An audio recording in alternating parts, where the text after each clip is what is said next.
The advice and opinions expressed by the host of Autism Live and her guests are meant solely as suggestion and should not be in any way construed as child-specific advice. Any choices you make in determining your child's treatment are completely at your own discretion.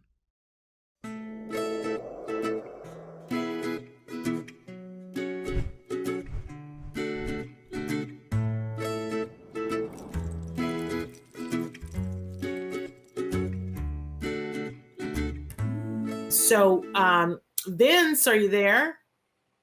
Hello, hello. Hello. Hello. There we are.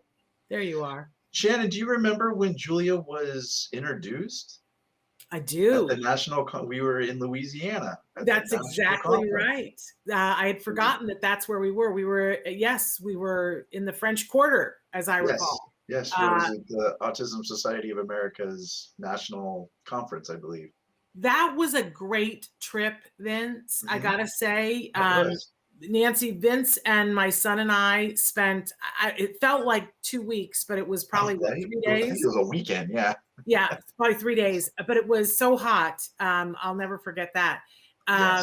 But it for me, it was a transformative 3 days, Vince. It was so nice to work in tandem with you, and what I loved. Nancy, people would come up to the booth and they would want to know information, and Vince would give them great information. And then at a certain point, Vince would say, well, here, talk to a parent. And then he would hand them off to me, and I would talk to them for a little while, and I would be talking about Gem and how great quality ABA changed our lives. And they would say, well, how is your son right now? And I would go, oh, Gem, come here. And then they would have a conversation with Gem. And I met people that I'm still friends with, Vince, that weekend. And you know, one of the funnest parts is that our booth was right next to where Michael Tollison, the artist, was as a musician. So all weekend long, he was painting those crazy, wonderful paintings that he paints. So it was a good time, Vince. It was a great conference. That was the conference I got to know Gem a lot more. He and I were buddy, and we goofed around and walked around and stuff. But it was also one of the last conferences I can remember where it was really, it was just a real natural flow where everyone was really interested in one another and all the different types of supports that were for families. And we were, Julia was presented at the conference, and there was a lot of buzz about that. It was a wonderful experience. So when I was backstage watching you ladies talk about Julia, that whole trip just come flooding with good emotions and good feelings, because that was, like you said, it was not only a great trip, but it was also something that was the beginning of Sesame Street really turning the corner and introducing autism to their world, or to their street, so to speak. Yeah, it was the very beginning of an amazing time, but it was also, I think, honestly, one of those last big conferences, because after that, rightly, Autism Society of America decided that a lot of people can't get to conferences, and so they started going more virtual. But I miss those big conferences too, where what I love about an ASA conference is you will never be anywhere where you will meet more adults on the autism spectrum. What a wonderful opportunity to hear from them. Truly wonderful. Well, anyway, Vince, we need to do more of those. Please invite Gem and I to go to more conferences with you. We'd be happy to go. As soon as everyone allows everyone to have them again. Yeah. No kidding. Well, in any case, we heard, since it's the beginning of October, usually this time of year we talk with you, Vince, about how to prepare for the holidays.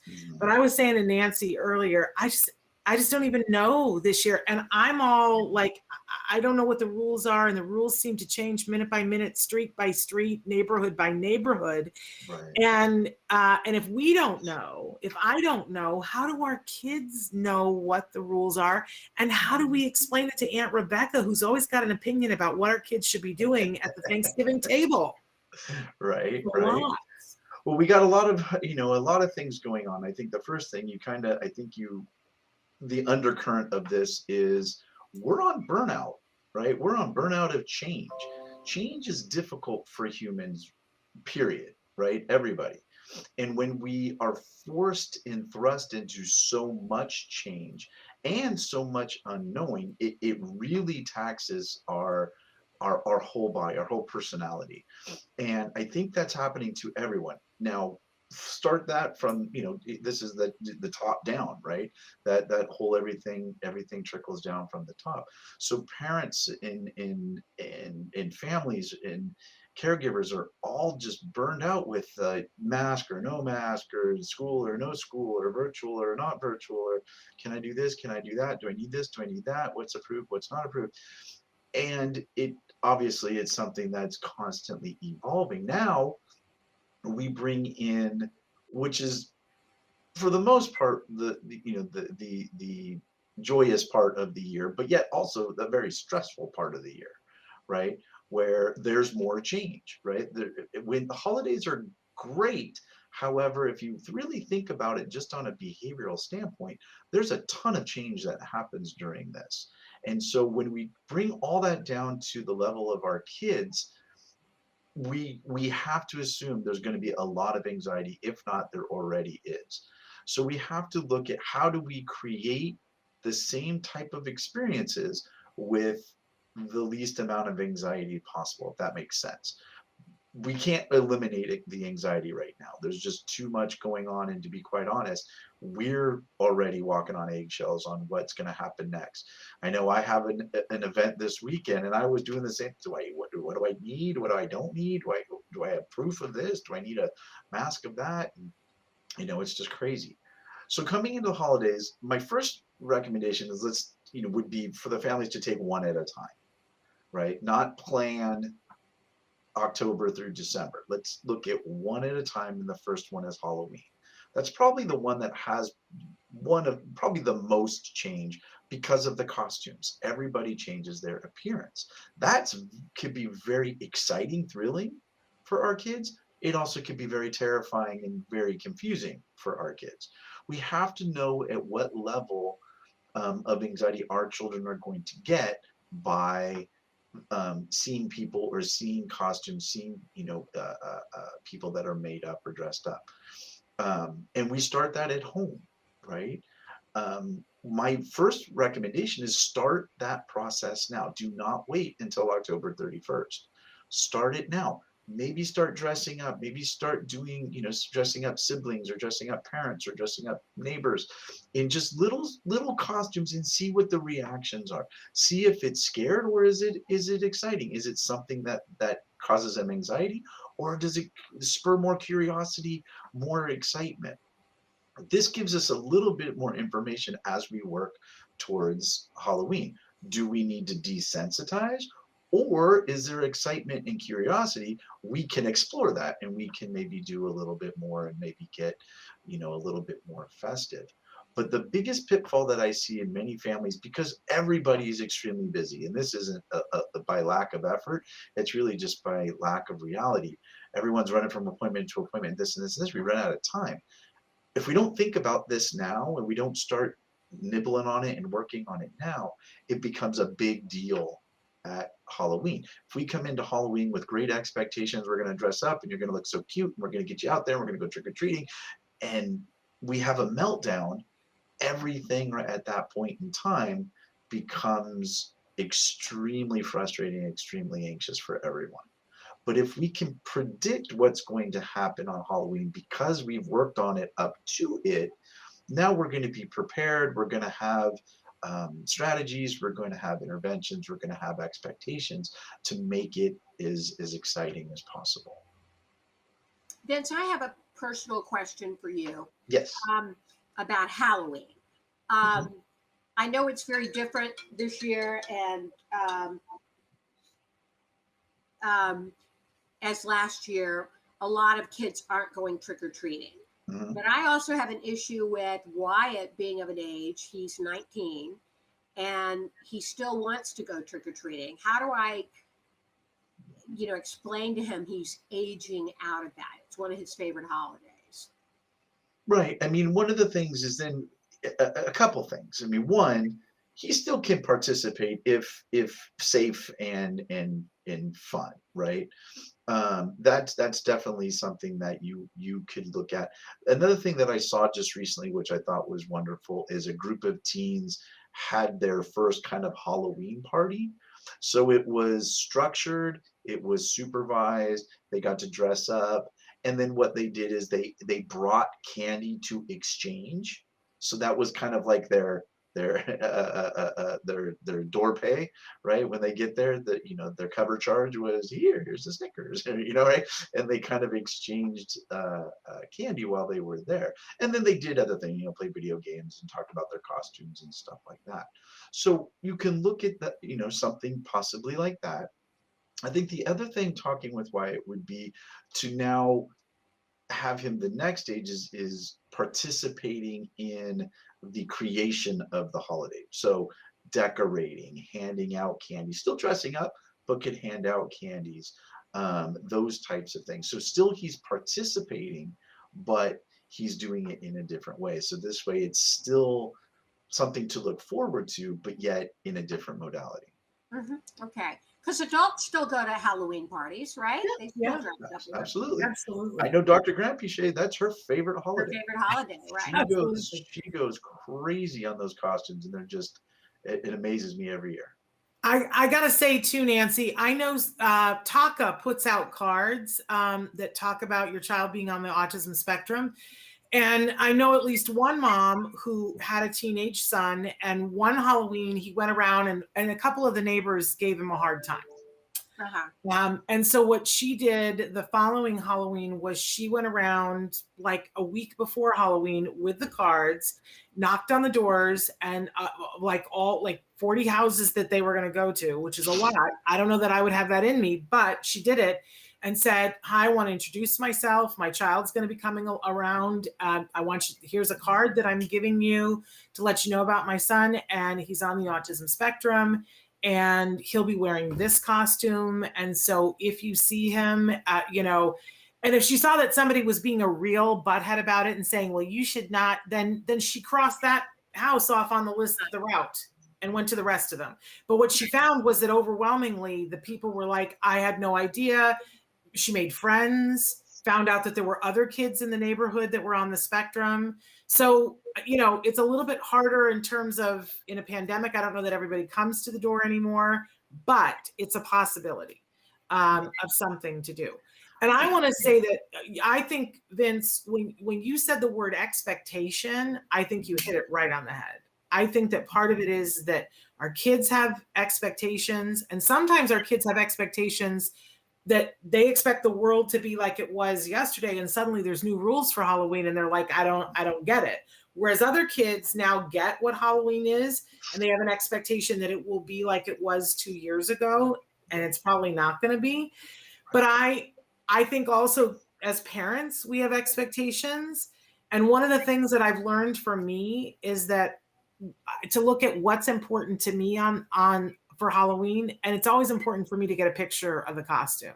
So I've learned not to do that on Halloween, to get him fully in the costume a different day, take all of those pictures on a different day, because whatever pictures I may or may not get on Halloween are not going to be the ones, like they're archival, right? But the one that I want of the costume, we spent a lot of time on the costume.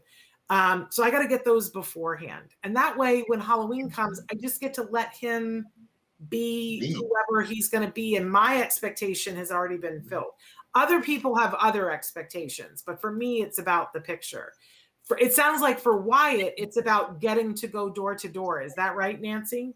Well, it's about getting to dress up and go to some form. Yeah, he goes to a party at his best friend's house, and I had approached them as to whether they were doing it this year. They're going to do it on a very small level. And then after the party, they go trick-or-treating in this gated community. And he didn't get to go on the trick-or-treating part last year and probably won't this year. So I want to prepare him for that in addition to the pandemic, he has, he's reached an age where trick-or-treating isn't really something that we do anymore, but he can still dress up and go to parties. There you go. I love that. Love that. Right. Right. So we're going to take the breath on Halloween. We're going to take it as it comes. Can we talk a little bit about Thanksgiving now? I know it's early, but one at a time. Yeah, absolutely. And when we get into Thanksgiving is more of a family oriented holiday, right? So this is where we have the Aunt Rebecca at the table, and and someone who has a bag full of information that they think they know everything. Um, we know who those people are, so the best thing we can do is prepare responses for or expectations again on what is going to happen. Now we could tell Aunt Rebecca ahead of time, or we have some type of scripted responses when we get there.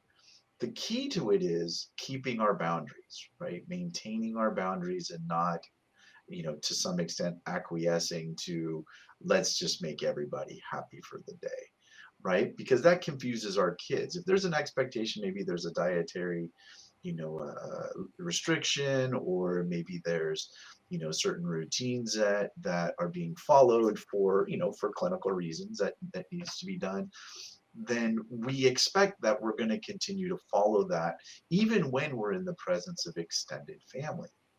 This is good for the extended family to see.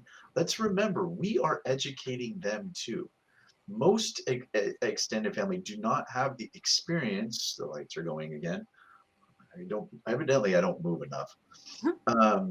The expectation, they don't have expectation. They don't know the clinical rationale or behavior plans that are being set to work on certain things, right? So we explain it as it's happening. Oh, the reason we do this is X, Y, and Z. The reason we do this is X, Y, and Z, right? Educate them. Now, if they have an opinion on why, you just say, our experts, recommend we do this. Our doctors recommend we do this. So then this way, it's not just your opinion. This isn't an opinion.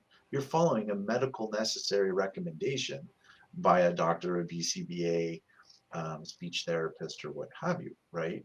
I think there's kind of this false belief that this is just a parenting style, that you are making these up as you go along.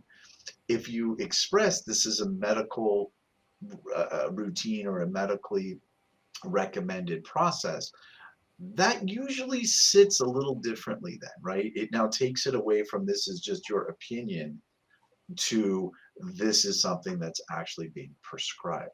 I see a lot of success with that. Yeah, I agree.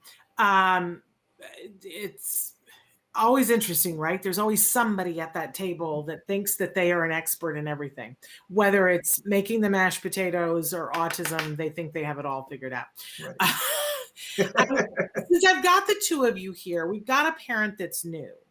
And they wrote in on Wednesday, and Dr. Grampy-Shea did answer their question, but I think part of it is that there are feelings attached to this. And the question was about a child who was talking at one point, and now it's as though he has just a made-up language, that he's speaking in gibberish, and that it's really disconcerting to the parent. And she says, I'm not hearing this from other parents, and I'm having similar issues, and I'm feeling really isolated. I know I expressed on Wednesday that was my son. My son was speaking in full sentences, and then he stopped talking, and he would do this thing.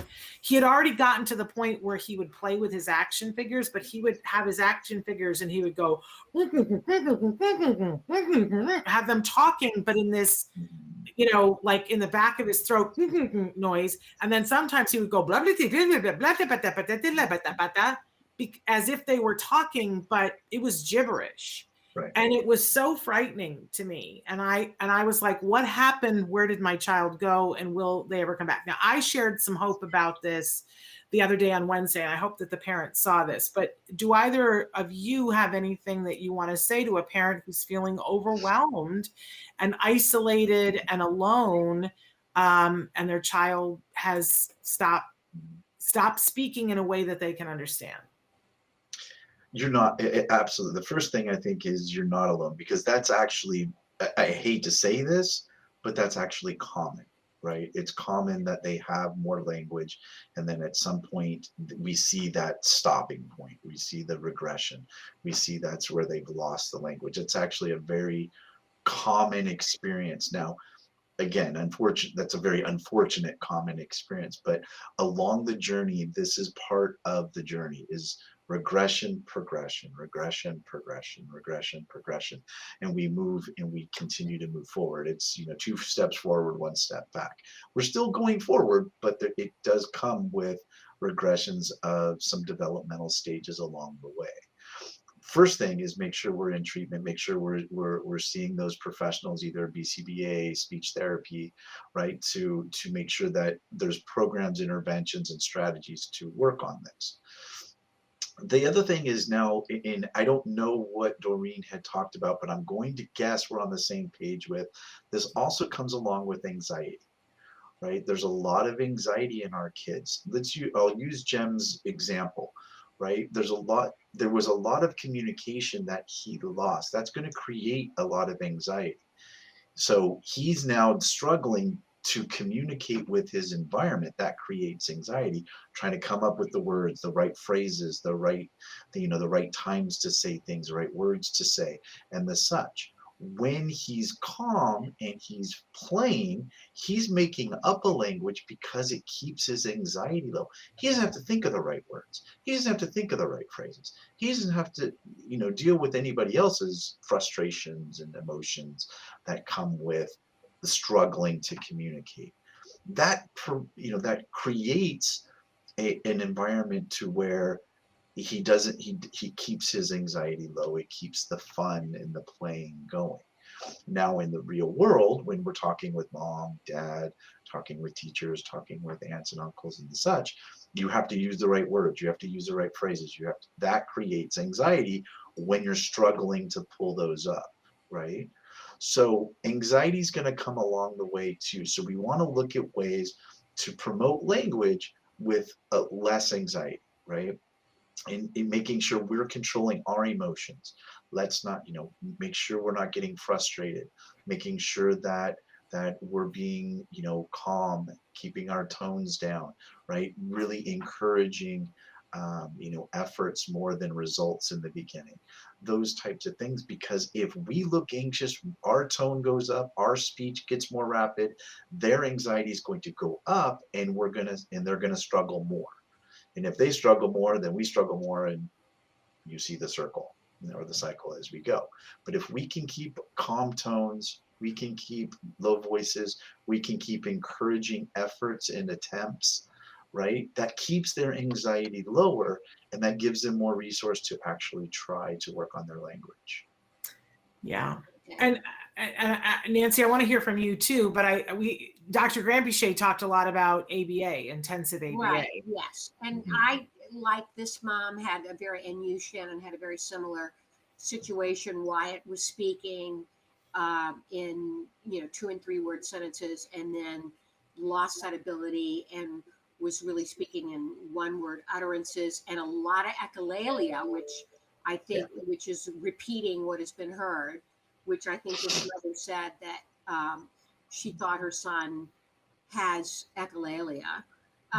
But one of the things I want to say is that at least they are still talking, right? This is a good thing, right, Vince? That is language. That's exactly what I was thinking. You can build on that. It may not be functional language, but then with the right help and therapy and with ABA, language can be molded and shaped. So that is a good thing. At least they have not lost language completely. So take heart in that. Absolutely. But it is not the time to sit around and wait to see if it rights itself. No. The fear that you're feeling, that like something is going on, you need to honor that feeling. You need to not panic, but that what that feeling is telling you is that you need to do something. And getting started with ABA is a pretty intensive thing. It's not something that you just call and they start it the next day. There's a lot of steps to it, and you got to get started. You got to get on a waiting list. If if that's what it requires.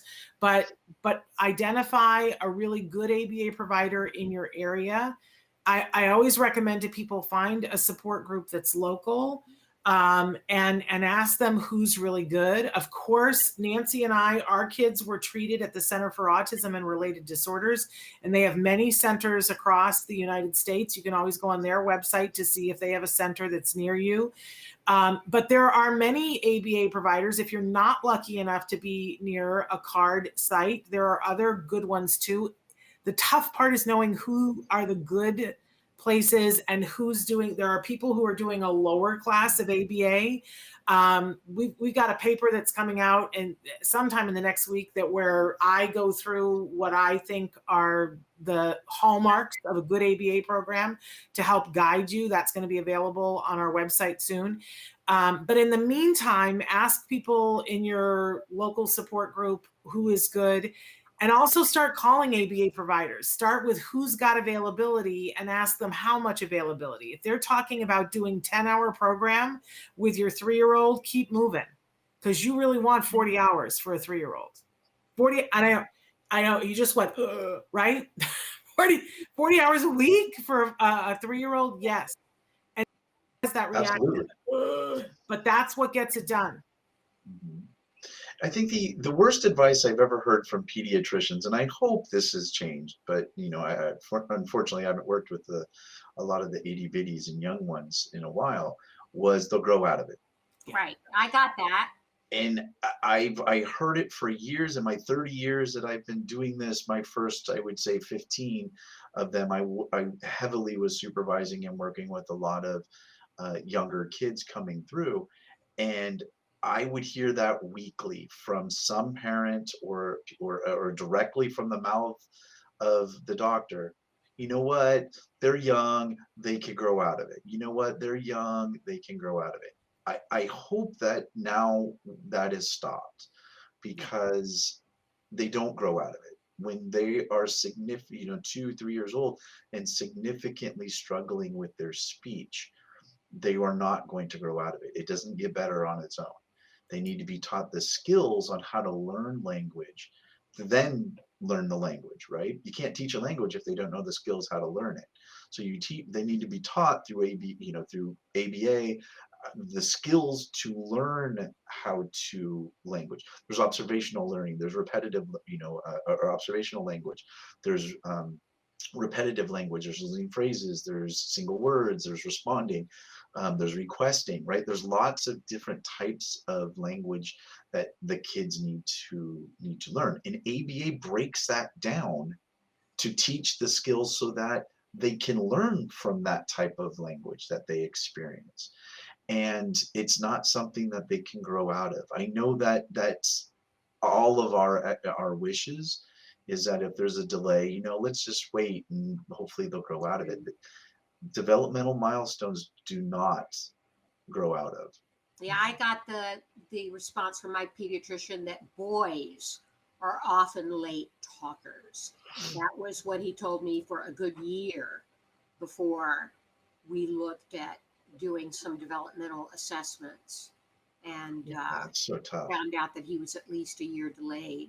And then the wild goose chase for a diagnosis occurred starting at 3. So we lost a lot of valuable time. So I will say to parents out there, if your doctor is putting you off, you need to go to a different doctor. You need to get answers somewhere, because you know your child best.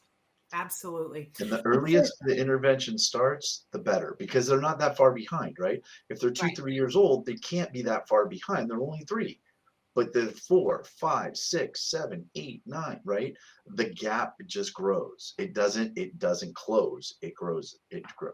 Absolutely. That's not a word. Grows. Unfortunately, we're out of time, you guys, but I want to give a shout out to Ava, who wrote in and said to that parent, you're not alone. I'm in the same boat, and I'm saying hi to Ken as well. I love it when you guys can see that other parents are going through or have gone through the same thing, because there's something healing about that. So we want to thank you, Vince, for being here with us. We're so lucky to have you here with us. Nancy, I want to thank you too. We're back next Monday, live shows all next week. So you're not going to want to miss that. Tune in to Autism Live on the Autism Network. Until then, give your kiddos a hug from me. And yourselves a hug from me. Bye for now. Bye-bye for now. Bye.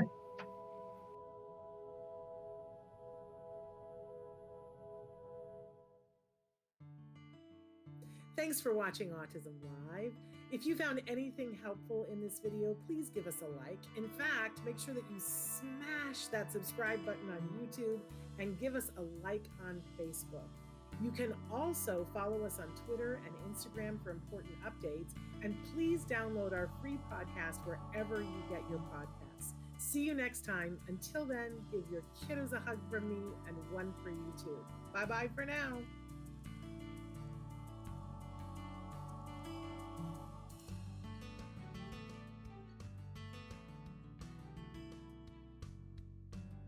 To subscribe, click here. And if you'd like to check out some more of our videos, click here.